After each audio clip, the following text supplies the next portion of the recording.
Alright, this is your working ex-con. Getting off work. Not too bad of a day, if I may say so myself. Not the best, but not the worst. Anybody that's followed me, you'll be familiar with this story. And it's kind of the prequel to the adventures that were. And it's talking about my first time in San Quentin. And my first time in San Quentin, I think I was like 12. And it's when I was just starting to get in trouble. I don't think I was on probation. They might have done that thing where they had the counselors call you in or something. You go to the junior high and you got to go to the counseling office. I don't remember what the guidance office. I do remember that. I was getting in trouble, getting in fights and stuff. But anybody familiar with Scared Straight? I think that was a different prison. I don't even know if it was a different state or whatever, but the program Scared Straight. In San Quentin, they ran a very similar program. It was called the Squires program. I don't remember what Squires stood for, but like each letter had a period after it, so each letter meant something, obviously. I'm pretty sure I was 12. I might have been 13, I don't know. I was in the 7th grade. And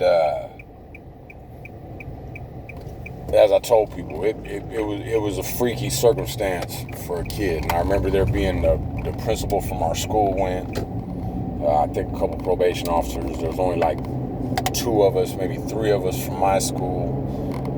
And we ended up going with a bunch of other people from a bunch of other places. And you would get there and they'd do the whole thing. You had to wear certain attire. You weren't allowed to wear certain things. And they had to give you I think it was a stamp, like they stamped your hand or something. And it was a 2-day thing, so it took 2 weekends. Like you didn't go Saturday, Sunday. I want to say you went Saturday one weekend and Sunday the next, or Saturday the next. But there were key things that always stood out from doing it. And the first was, before we even went in, was one of the kids from another city was like, "Oh man, you heard about what happened the last time they did this?" I was like, "No." Like, "Yeah man, they killed one of the kids." And so already you got that tension. You've got that lack of certainty of what's going on. And they walk you in and they put you in these rooms, and I want to say it was separated by what you were, what they thought you were, or whatever. But it was like you walk across this yard. It was the only time I'd ever been at San Quentin. I think I did a layover there, but it was the only time I'd actually been on that yard was for this program. And they walk you across the yard and you kind of go down this little stairwell thing, and there's like these classrooms. They're all lined up on a wall. So you come down these stairs and it's classrooms, and okay, you're in here, you're in there, did all that.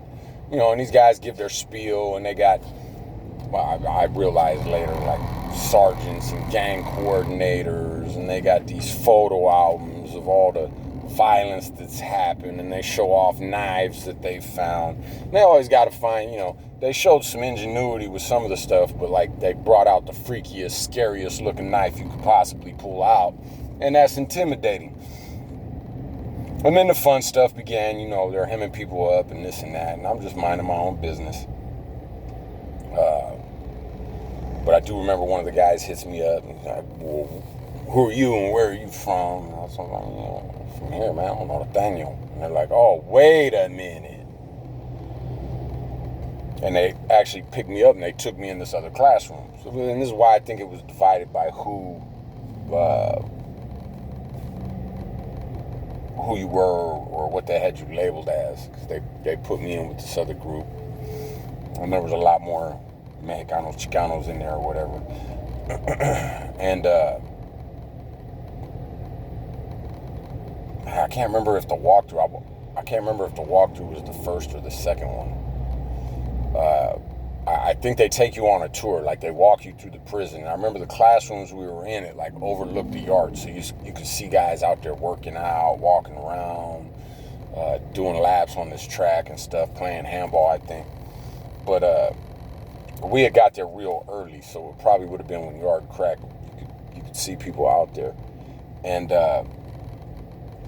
I do remember they do the tour. I just don't remember which weekend it was, and they take you where the showers are, and they have the transsexuals that are there that make it seem like, you know, you don't want to be somebody's bitch, which, I mean, obviously you don't, but, you know, if that's how you choose to live your life, ain't nothing wrong with that. And you get the guys in the tiers making cat calls and punk, be my celly, and this and that, and they walk you in the cells, and you realize how itty bitty, tiny, teeny weeny they actually are. San Quentin cells were unlike any I'd ever been in. There's barely enough room to walk where the bunks were to the wall. I mean, it was super small. And you do all this. Anyways, you go back, and these guys start doing the fun and games. Taking people's clothes. Took one dude's jacket. Another guy, you see him walking around with his shoes. Got another guy holding on to this guy's belt loop. And I just remember in my head thinking, like, I'm not giving up my shoes. And these weren't like small guys. Like, I know enough about the system now to understand these weren't hardcore killers that they had engaging in this program. Not to say some of these dudes weren't doing an awful long time, but it's not like they were the worst of the worst and were prone to do that. They were probably doing this so they could get action on sentencing and board hearings and all that other good stuff. But you didn't know this at the time. I certainly didn't. And they would get on these guys, man, and it was like hyenas. Like, they could sense when the guy was going to crack, man, and they'd all swarm him, and they'd all start getting on him and putting the pressure, and you'd give me your shoes. But they wouldn't take the shoes off of him. It was like you had to give them up, and I think that was part of the thing. They probably had rules established or whatever. But I just remember thinking, man, I'm not giving up my shoes. And it's not that I was that badass. It was just that you were seeing kids cry, you were seeing, and I was just like, I can't do it. I'm not going to do it. I'm not going to do it. And sure enough, it basically got to be my turn. And I don't know, because there were some guys they didn't even talk to at all. So I don't know if it was my principal told them to get on my helmet, or they just kind of looked at me a certain way and decided that that's what they were going to do. But it got to be my turn, and they got on me. And I'm not by any means going to say I wasn't scared. I was fucking terrified.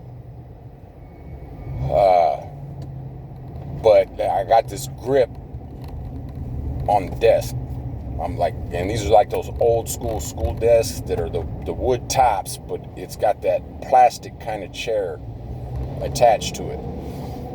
I think it was plastic. Might have been actual wood chair too. But I've just got this grip on the side of the desk. And I knew after the fact, I didn't know right when he said it. I know I was getting that feeling, that heat behind your eyes, and I'm like, I'm not going to cry. I'm not giving up my shoes. I'm not giving up my shoes. And like all these things are going through my head, but what about the kid they killed on the last one? And mind you, they never killed a kid during the Squires program, or any of the other ones for that matter. But it's just the things going through your head. And the guy had said something along the lines, you know, well, what would your mother think about this?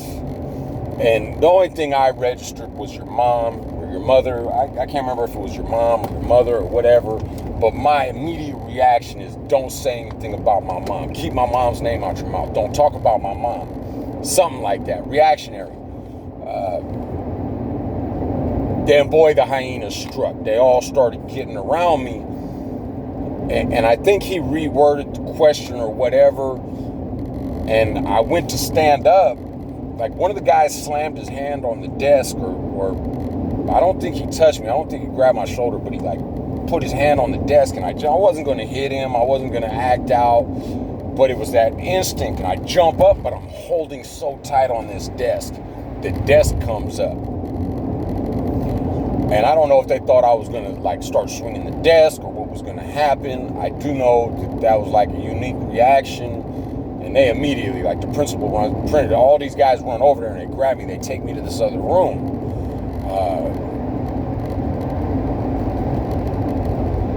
I guess I was freaked out. Well, I was freaked out.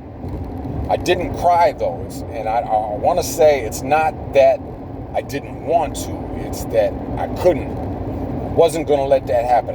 There were certain, I'm not.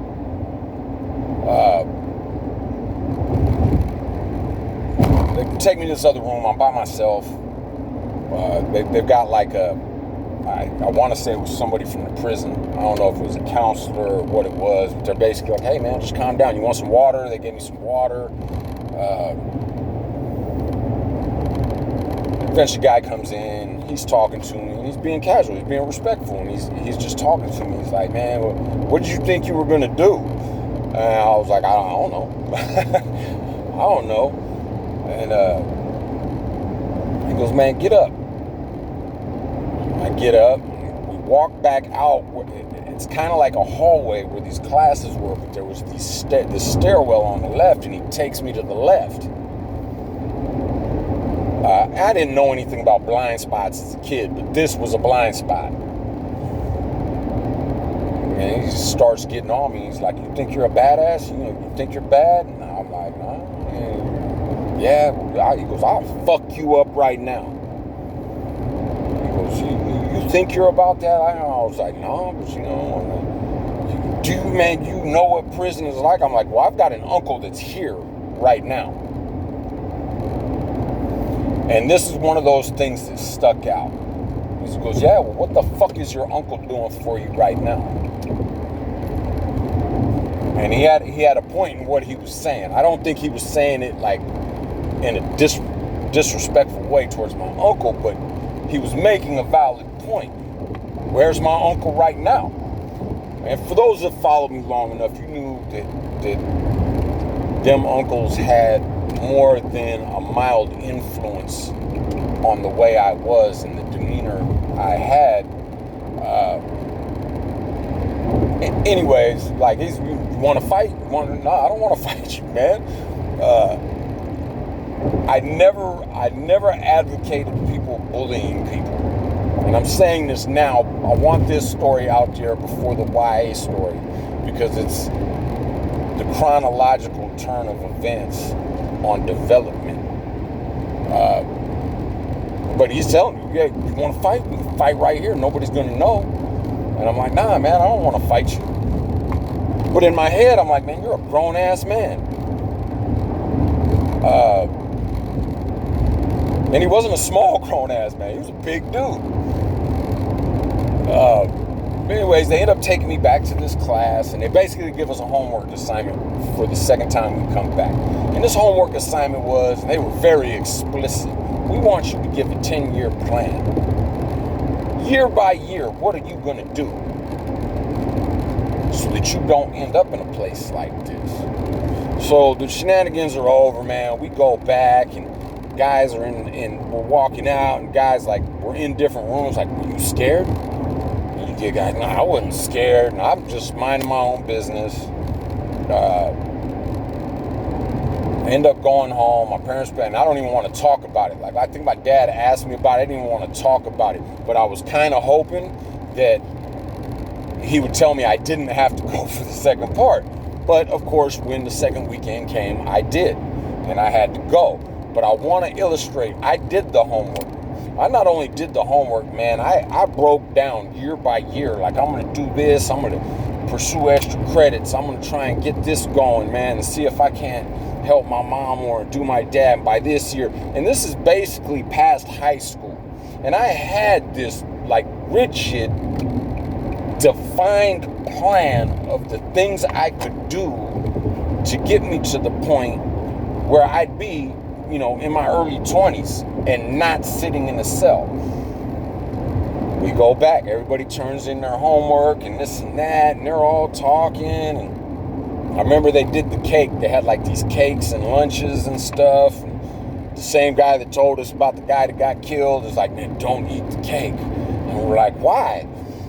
It's like I said, there's certain things. Mind you, the actual events were a lot longer, because I want to say we were there for 4 hours, 5 hours at a time, but it was just certain things that to this day still jump out at me.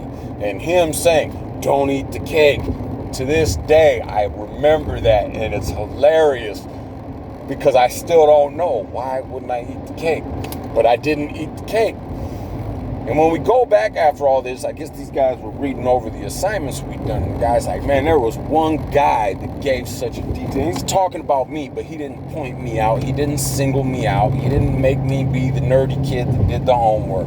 But he goes, there's one guy, man, that the detail was, and he mentioned certain things that I knew it was me because of what he mentioned.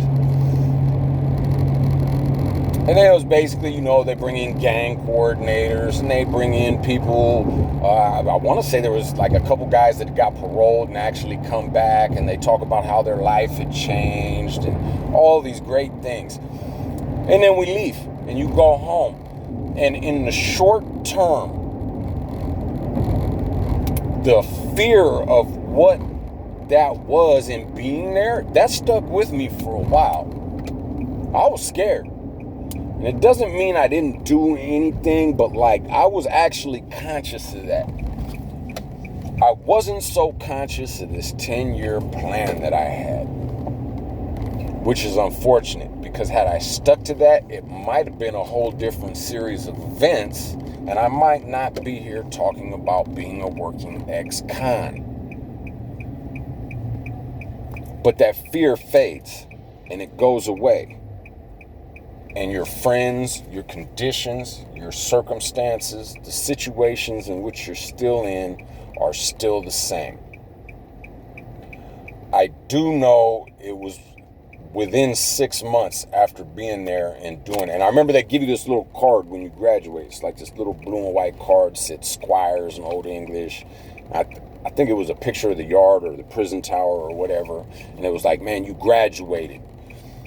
You graduated the Squire program. I assume they gave it to anybody or everybody. I don't know anybody that didn't get one, so I don't know what the failure was. But the failure was the fact that I didn't adhere to a plan.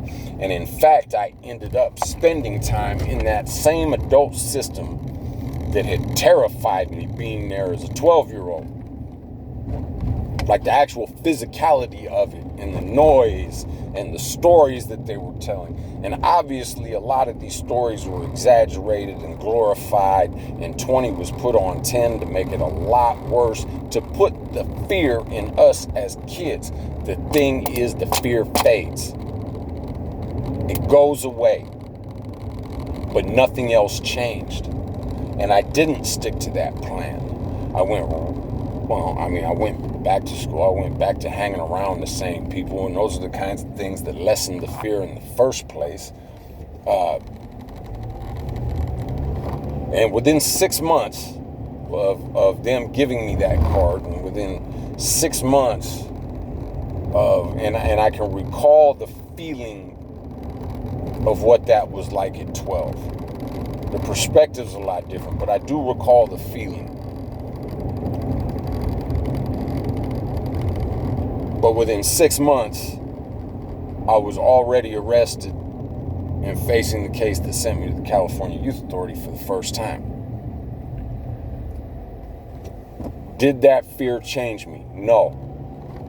Did it maybe change some of the kids that were in that class? I have no idea. Never ran into any of them again. Wouldn't be able to tell you.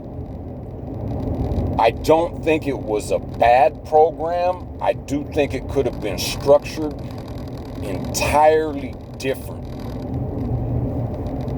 And less focus put on the let's try to scare them straight as talking to these kids as men. and trying to give them the game and the education and the understanding of purpose and direction so that they don't make the pitfalls. Because without question, every single one of those men that I remember being convicts in that class expressed the regret that they chose to live the life that they lived and wish they could have done something different. And if ifs were fifths, we'd all be drunk. That's not what happened. With that, I'm about to pull up on the house. I'm going to bring this to a close. Just some food for thought and some things to think about when we talk about alternatives and when we talk about how the things that are in place aren't necessarily set forth to beget the betterment of those that they're set there for. In the meantime and in between time, keep moving forward. Small steps, big steps, leaps and bounds. Salute.